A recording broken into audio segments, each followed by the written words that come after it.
Hello friends, எல்லாருக்கும் வணக்கம். நான் சாம்பார் தான் செய்ய போகிறேன். வீட்டில் இருந்த எல்லா காயும் போட்டு வேக வச்சாச்சு. அப்புறம் குக்கரில் நான் பருப்பு, தக்காளி, வெங்காயம், பூண்டு, மஞ்சத்தூள் எல்லாம் போட்டு வேக வச்சுருக்கேன். பச்சை மிளகாவும் போட்டிருக்கிறேன். எல்லாம் போட்டு ஒரு 5 விசில் வச்சுட்டேன். அப்புறம் இப்போ கேஸ் ப்ராப்ளம் பார்த்திங்கன்னா, அதனால் குக்கரில் வச்சேன். பருப்பு அப்படியே கடைஞ்சி உள்ளே ஊற்றிட்டு சாம்பார் தூள் போட்டேன்.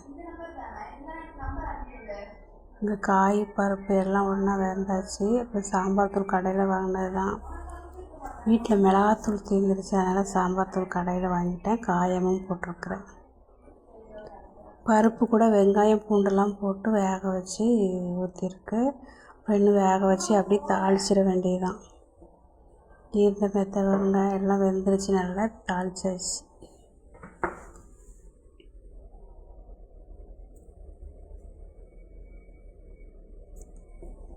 இதுதான் எங்கள் வீட்டு சமையல். கோஸ் பொரியல் தான் செஞ்சுருக்கேன் மத்தியானத்துக்கு.